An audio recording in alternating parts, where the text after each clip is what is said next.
Bir iki asır var ki derecesine göre belki. 3 asır evvel hazan rüzgarları esmeye başladı. 2-3 asır evvel. Kendimden söylemiyorum. Hazreti Pir-i Mugan asırlardan beri rehnedar olan bir kale tamir ediliyor. Yıkılmış, harap olmuş. Restore ettiğiniz şey asırlardan beri hain eller tarafından her gelen birkaç taşını sökmüş, birkaç sütununu koparmış, birkaç kubbesini yerle bir etmiş. Siz yeniden bunları aslına uygun şekilde yerli yerine yerleştirecek sağlam bir restorasyon ortaya koyacaksınız. Asırlardan beri rehnedar olan bir kaleyi tamir ediyorsunuz. Biz bir yönüyle belki o hazanın esintilerinin anil merkez açılışının şöyle böyle tesiri içinde neşet etmiş insanlarız.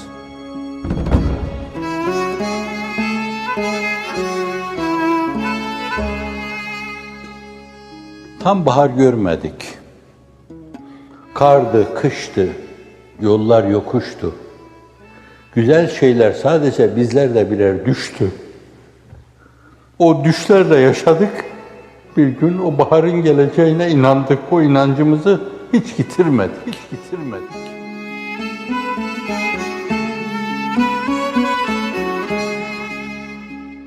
Biz ölüp gidelim. Şu andaki düşüncem de o. Allah'ım bize senin başkalarına lütfettiğin o baharı lütfet. Bir gün öncesinde benim canımı da al. Ben de bu işin içinde vardım diye kafama bir şey gelmesin. Ben o baharı görmeyeyim.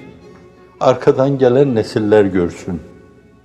Hep o baharın hülyasıyla, rüyasıyla yaşadık yeniden. Gül devrini kitapların sayfalarında gördük. Gül devrini mağazilerde gördük. Gül devrini siyerlerde gördük.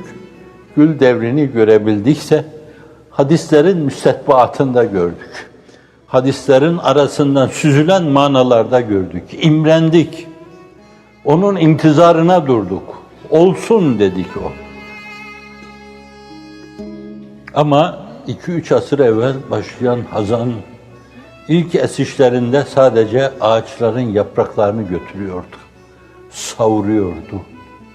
Riyaha maruz bitibni bir karar gibi yapraklar savrulup gidiyor, toprağın bağrında çürüyorlardı. Arkadan gelen daha şiddetli hazan rüzgarları dalları da kopardı. Daha arkadan gelen bir yönüyle hortumlar gibi şeyler bazı ağaçları bile devirdi. Kuvve-i maneviyeleri yıktı. Ümitleri bir yönüyle belki yerle bir etti. Duygu ve düşünceleri itibariyle belki arşa çıkan hayallerimiz zemine geçti.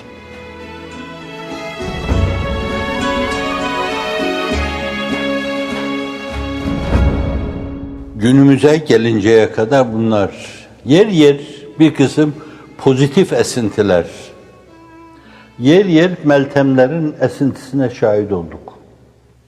Ümitlendik çok defa. Bazen ümitlerimize yanılmadık. Yanıltmayan Allah'a binlerce hamdü sena olsun. Ve bizi yanıltmayanlar da Firdevs'e serfiraz olsunlar. Hazreti Resulü Zişan'a komşu olsunlar. Ümitlerimize medar oldular.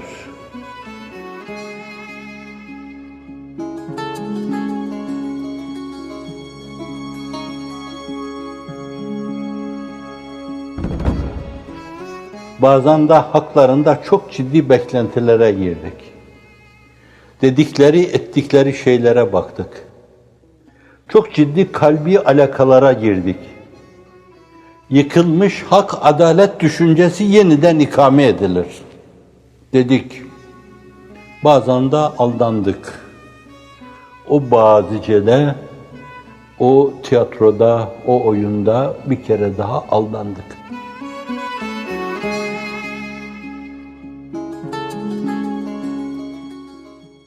Ama aldanmalar yıldırmamalı.